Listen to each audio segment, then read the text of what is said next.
Hungarian Folk Tales. The Magic Lock.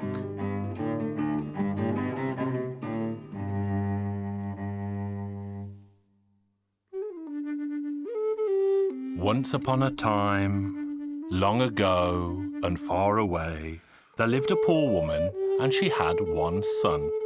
One day she had to do the washing for someone, and when she got home, she found the place empty. Where could her son have gone? Where could he be? No one could tell her. If only she had known that devils had taken him away. They had carried him off to hell to set him to work for them. When the boy had spent 7 years with them, they assigned him 7 rooms.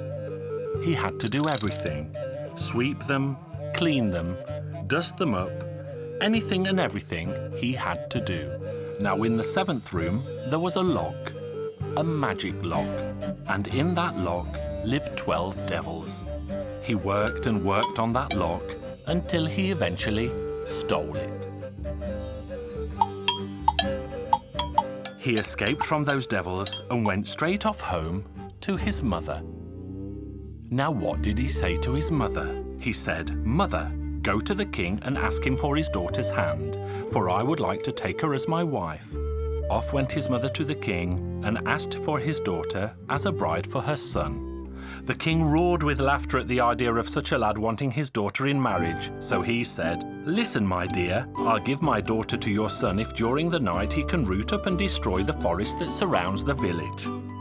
Make it disappear without a trace. That's the only way my daughter will ever be his bride." So the poor woman went home and told her son what the king had said. Well, all the son had to say was, "If that's all that's needed, that's how it will be." When evening fell, he turned the key in the lock, and right away there were 12 devils in front of him. "Off you go, level that forest by morning, so roots and all have gone and nothing remains, not even a fallen acorn." And the devils set to work. Next morning there wasn't a sign or trace of the forest, even the roots had all been pulled up. The lad went to the king to report the task was done, and he had come to claim his daughter. "You can have her if by morning there stands in the forest place a fine field of green corn." Now that was no bother to the lad at all. He had his magic lock which helped him to do it all, and by the morning in place of the forest there was a fine field of bright green corn. Again the lad went to the king and said, "Your Majesty, I have done what you asked."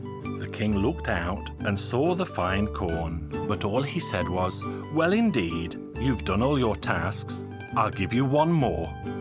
By morning lay out a road in front of my palace that is paved with diamonds, with trees at its sides and the trees full of birds. If you succeed in this task, then my daughter shall be yours." The lad went home and in the evening turned the key in the lock, and in the morning in front of the king's palace sparkled a diamond road with flowering trees and the trees full of birds. The king looked out and was almost blinded by the glittering brightness and the beauty of the trees. He couldn't believe his eyes. For that, it was worth giving his daughter's hand. And so it passed. On the following morning, there above the meadow hung a palace from a golden chain, and beautiful it was too. And that is where they lived. One day he went hunting, but he didn't take the lock with him and left it with his wife. She didn't know the value of the rusty old lock because her husband hadn't told her. Now the devils had a companion, and she was an ugly old witch. She happened to come by the palace, crying, "New locks for old, new locks for old." The king's daughter heard her and was delighted, so she called out that she had one. Now that's just what the old witch wanted. Out she took from her pocket a new lock and exchanged it for the magic lock. Now the palace hanging from the golden chain immediately turned into a tumble-down old shack. The princess cried and cried, but she couldn't imagine how it had happened.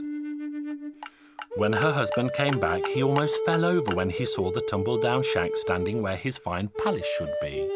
His wife wept and told him how she had exchanged the lock for a new one from the old woman.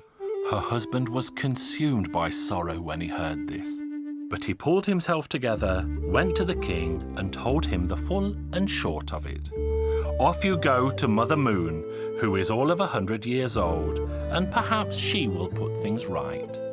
Off the lad went to see Mother Moon, who was all of 100 years old. But Mother Moon couldn't do anything about it. She just gave him a dog and sent him to Mother Sun, who was all of 200 years old. Off he went to her, but she just gave him a mouse and sent him on to Mother Wind, who was all of 300 years old.